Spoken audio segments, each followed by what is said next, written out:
Кеш жарық ардақты әлеумет Алматы арнасында ақшам алаң бағдарламасы және мен Асқарбек Қазанғап. Жұдырықтай жұмылса кез келген жүк жеңіл. Бүгінгі қоғамда өзге жандарға қайырымдылық қолын созатын топтардың қарасы көбейгені қуантады. Бүгін бізде студиямызда қонақта Жақсылық ордасы еріктілер тобының құрылтайшысы Ерлан Дәуіт мырза. Студиямызға қош келдіңіз. Қош көрдік. Енді Ассалаумағалейкум. көрермендерімізге түсінікті болсын. Мына сіздердің ұйымдарыңыз, топтарыңыз қандай діттегеніне осы туралы айтып кетсеңіз. Ассалаумағалейкум, көпшілік қауым. Бізде көздеген діттеген міндетіміз біріншіден бізге ашылғанымызға көп те болған жоқ. Бір айдың көлемі болды ашылғанымыз. Және де біздің қалай айтсам болады сіздерге. Кемтар балаларға, мысалы Балбұлақ оңалту орталығы, сол ең алғашқы шарам сол болатын. Сол кезде 60 баланы сол жерден алып, Балбұлақтан алып, зообақ дейміз ғой, зоопаркке барып қыдырту болды мақсатымыз. Содан ары қарай алып шықтық. Көптеген спонсорларға да рахмет, спонсорлар болды ол кезде. Автобустар. Енді әңгімені о бастан әріден бастайықшы. Бұны жалпы құрамыз деген ой қалай келді, қаншадан болды бұның бастауында? Бастауында бұның құрамында бір қателеспесем 25-26 адам болды. Қазір әлеуметтік WhatsApp желісі деген бар, сонымен аштық, Instagram аштық. Instagram ашқан кезімізде уже адамдар көре бастады. Біз сол бірінші шараны салғаннан кейін уже көптеген адамдар ағыла бастады бізге. Дәл қазіргі таңда бізде Instagram желісінде 360 адам болса, өзіміздің еріктілер тобында 150 адамымыз бар. Және оның еріктілер тобының 150 адамның бізде көбісінде студенттер. Құштарланып мен осы кісілерге көмектескім келеді деп, қол ұшын бергісі келіп жатқан жастарымыз көптің көбі. Қазір мына қайырымдылық жалпы топтары көп екені бәрімізге белгілі. Бұл сонда бір белгілі бір деңгейде челлендж деп айтсақ болады ма? Тренд осындай қайырымдылық. Жоқ, челлендж, тренд емес. Бізде мақсатымыз тек қайырымдылық. Жаңа айтып отырмын ғой, бізде мысалы отбасыларға көмектесу, балалар үйіне бар бір мезгіл қалай айтсам, концерттік бағдарламамен бару, қарттар үйіміз бар бізде. Қарттар үйінде барып, және барып концерттік бағдарлама. Ол жерде қарттар үйіне де өздері біз барсақ қуанады. Үлкен мейірмен қуанып құшарлан қарсы алады. Әр 2 жұма сайын ол жақта біз концерттік бағдарлама қойып тұрамыз. Және де балалар үйіне де айына 2 рет барып тұрамыз. Тал егу деген бар, бір мезгіл балаларды спортпен шұғылдандыру деген бар. Жаңа Балбұлақ балаларды оңалту орталығында концерт қойдық дедіңіздер. Сол кезге алғашқы концерттеріңізге оралсақ, ол кезде алғашқы концертімізде бізде енді алғашқы шарамыз болғаннан кейін үлкен толғаныста болды, тебірентуде болды. 60 баланын енді жүре алмайтындар бар, көтеріп алып шықты ол жерде. Сол жерде спонсорларды айта кетейік, G-класс деген 16, қателеспесем 16 Геленваген келді. Олар өз еркімен келіп көмектесті.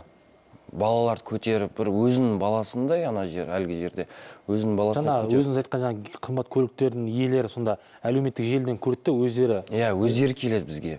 Біз осындай қол ұшын берсек қалай болады сіздерге деп. Біз қуана қарсы аламыз ондай спонсорларды. Келіп, өзінің баласындай көріп, көтеріп, еркелетіп, әзілдесіп. Ол жердегі сезімдерді тілмен айтып жеткізу қиыннан қиыны, шыны керек. Жалпы енді өзіңіз алғаш рет енді қолға алып барғаннан кейін көрген кезде қандай күйде болдыңыз? Өйткені мысалы әңгімені ашығы мысалы жоғалтпай, мысалы бардың қадірін білмейсің ғой. Сондықтан біздің көріп жүрген өміріміз бір бөлек, көпшіліктің, ол жақтағы әлем мүлде бөлек қой. Сол туралы айтып кетсеңіз, алғашқы өзіңіз әсеріңіз қандай болдыңыз? Мен әсерім ол жерде бір дәл қазір есіме түсіп отырғаны Геленвагендер кіріп жатырды. Воротадан, яғни есіктен кіріп жатқан кезде стоянка қойып жатты біртіндеп машиналар уже. Мен айттым, барлықтарыңыз кіріңіздер, одан кейін балалар сосын мінгіземіз. 60 бала қарап тұр, бір аяғынан тұра алмай тұрған, жаңа біздің волонтер бала көтеріп тұр, бір баланы аяғынан тұра алмайды да. Сол кезде ағамна Геленвагенге алдына отырсам болады ма деген кезде, шыны керек, мен әлгі жеріме көзіме жас келді. Мен балаға көрсеткім келмеді, өз-өзімді әрең былай ұстадым. Былай көз жасым көрсетпеуге тырыстым. Бірақ сол кезде балалардың тебіренісі, қуанышы, ол айтып отырмын, мүлдем ол сөзбен айтып жеткізу мүлдем қиын ол. Бұны әсері қандай? Мысалы айтады ғой, өзгеге қуаныш сыйлаудың өзі сені бақытқа бөлеуі мүмкін дейді. Әрине. Осы орайда мына мейірімге мұқтаж жандарға бір жаңа мүсіркеу емес, онымен мысалы сырласып, бірге қуанып, шаттанудың өзі бір бөлек шығар. Бұл енді бір жасанды емес, риясыз қайырымдылықтардың қатарында деп ойлаймын, иә? Иә, ол жасанды емес. Өйткені бізге де Инстаграм әлеуметтік желісінен көріп, онкологический дейміз ғой, жаңағы жаман ауру деп айтамыз ғой. Сол жерде бір балапандарымыз жатыр. Сол туылған күні екен. Туылған күнде мамасы шығып, менің қызымның осындай 3-ке толып жатыр еді, келіп құттықтап бересіздер ма деген кезде біз бардық. Сразу келістік, бардық. Барған кезде бізді көрген кезде жаңа баланың өзін ауырғанын ұмытып кетті деп айта аламын мен. Тортпен кірдік, кәдімгі аниматорлардың киімдерімен қолымызда торт, өлең айтып кірген кезімізде уже жан-жағында қоршаған балалардың өзі, жаңа онкологический центр орталықта жатқан балалардың өзі өздерінің ауруларын ұмытып кетті деп айта аламын. Кәдімгі билеп, былай енді кішкентай баланың бал дейміз ғой. Енді ана жерде билегені, былай жаңағы супермен дейміз, жаңағы аниматорлардың аттарын тапқаны, билегені, былай ойынға тартып өздері машинасымен мақтанғандары, енді әсер мүлдем ерекше ол жерден әсер алу. Және де жаңағы мұқтаж отбасымыз, бізде мұқтаж отбасының қазіргі таңда бір отбасымыз бар, екінші отбасымыз қазір тексеріп жатырмыз. Бір отбасы, өтірік айтпасам, 6 метр квадрат дейміз ғой, 6-7 метр квадратта асыраушысы, яғни сол үйдің папалары, әкелері негімен жаңағы парализовать етіп қалған, аяқ бір оң қол оң аяқ істемейді. 4 баласы бар. Үлкені колледжде оқиды екен, кішісі әлі мектепте. Сол кезде бардық, ол кезде де жатқаны 6 айдан асқан, квартирасының ақшасын төлей алмай жатыр екен. Және квартирадан бөлек светтің ақшасын қиып кетеді, свет төленбегеннен кейін. Квартирасын 8 000 теңге төлейді деген кезде мен таңғалдым. Ол 8 000 теңгеде Алматы облысында ол қандай үй? Әлі де бар ма ондай үйлерде? Мен таңғалдым. Мен өз көзіммен барып көрдім. Барсам, шыны керек, бір бөлмеде жатады, екінші бөлмеде ас ішеді. Ол ары-бері есептегенімізде 6 метр, 2 комнатаны қосатын болсам 10 метр квадрат шықпайды әлгі жерде. Бірақ өмірге деген талпынысын көрдім мен ол кісілердің. Сұрадық, не қажет, және біз сұраған кезде документ жағынан, дәрі жағынан көмек сұрадық. Дәрісін 3 дәріні жазып берді бізге. Ол 6 айдан бері бірде-бір дәріні алуға ақшасы жетпей жатыр екен. Ақша демекші бар ғой, осы жерде негізгі демеушілер кім? Мәселен, мысалы, көшеде бір көбейіп кетті ғой, мысалы, мына мүгедек балаға ақша аударыңыз деп сөмкелермен жүретін. Оларды көрген кезде көбіне сенбеушілік бар, сенімсіздік бар.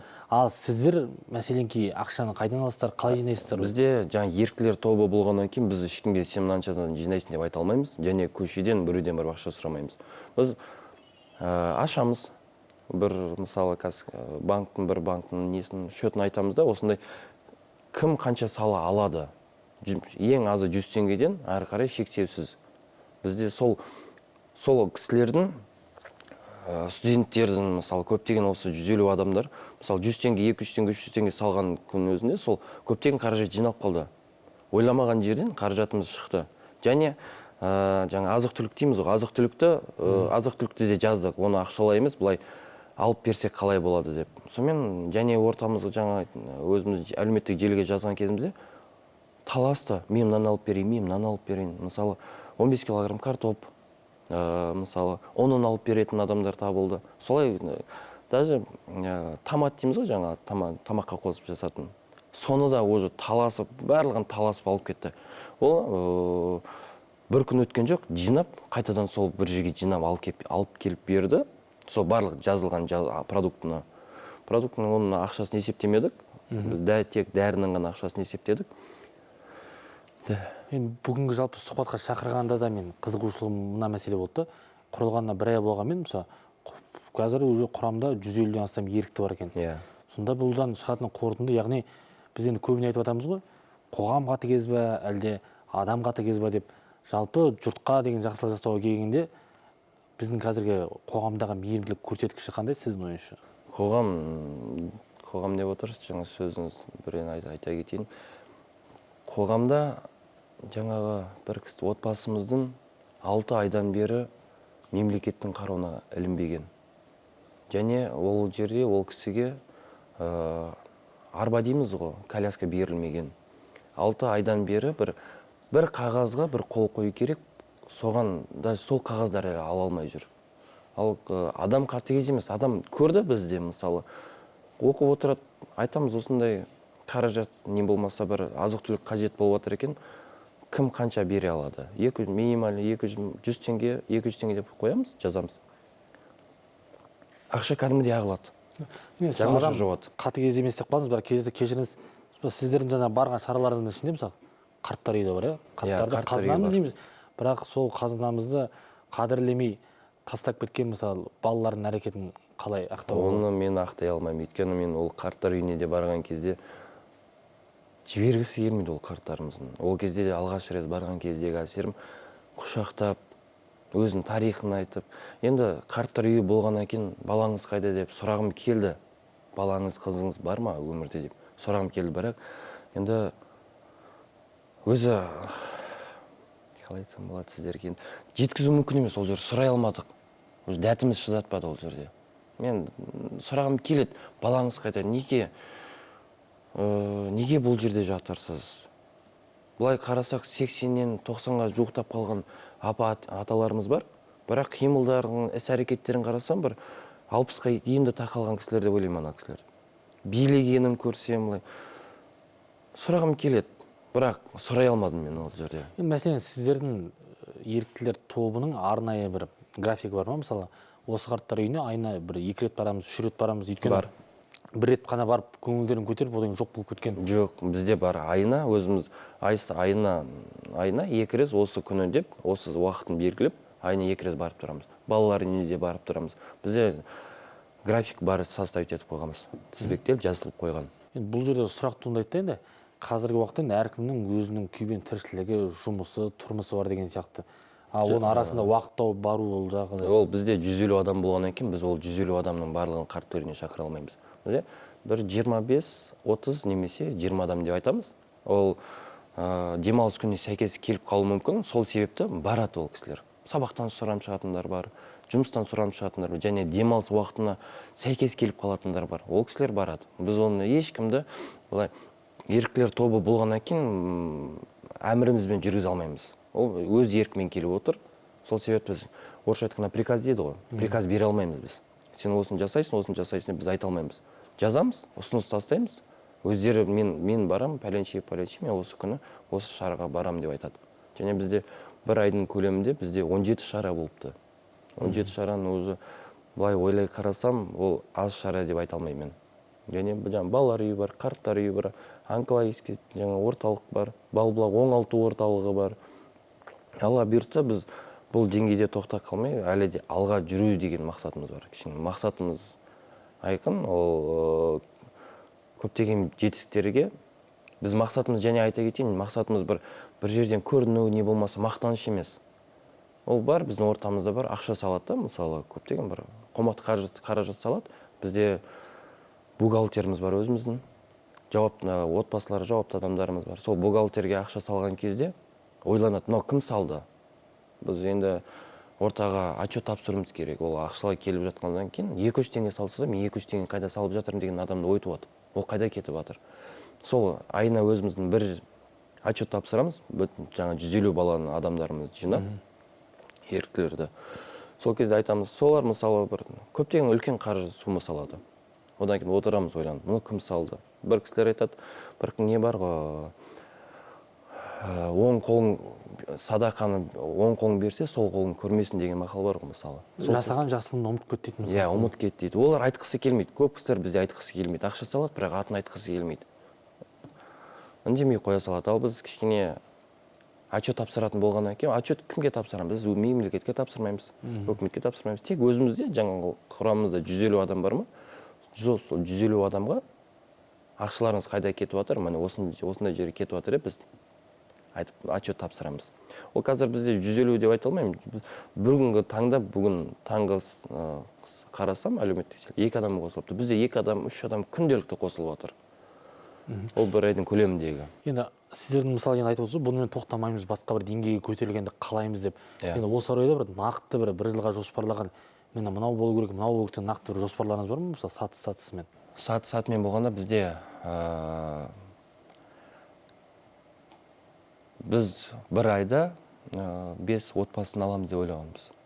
5 отбасын өзіміздің қарамағымызға. Яғни киім жағынан, азық-түлік жағынан, жаңағы свет болмай жатса, светін ақша жетпей жатса, сол жағынан, дәрі-дәрмек көмек жағынан. Әзірге 5 деп тоқталып отырмыз. Ал үлкен деңгейде болып жататын болсақ, шығып жатқан жағдайда біз бір жылдың көлемінде бір 50 отбасыға көмек бере алатындай жағдайға жетіп қаламыз деп үміттенемін. Өйткені біздің тобымыздың арасындағы адамдарды көрсеңіздер, енді құлшынысы өте биік. Бір еріктіміз бар. Кіре салды да, қанша айтып жүр, мен кірінші өтініш менен қосыңыздар. Қосқаннан кейін сразу әлеуметтік желіге айтып жатыр. Ертерек жасайықшы қайырымдылық қорын дейді. Сол қыз тегін ұмытып отыр, есімі Ақсәуле деген қыз бар. Сол қосылғаннан кейін сол Ақсәуленің өзі, мысалы, бір отбасының 2 қызын алып шығып, өзінің қаражатына, өзінің қалтасына киіндірді. Бағдарламаларға шығарды. Ол кісі журналист, ол қай салада екенін білмеймін, бірақ журналист екенін білемін. Сол өзінің қалтасынан сондай кісілер табылып жатады, мысалы.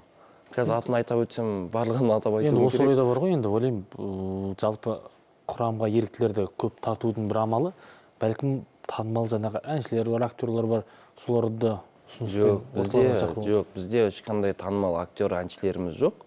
Бірақ ол танымал актер, әншілерімізді бір концерттік бағдарламаға шақыратын болса, келіп қуана-қуана ол кісілерді өлеңін айтып береді. Ал бірақ бізде ондай кісілер әзірге жоқ. Ондай санатынан емеспіз.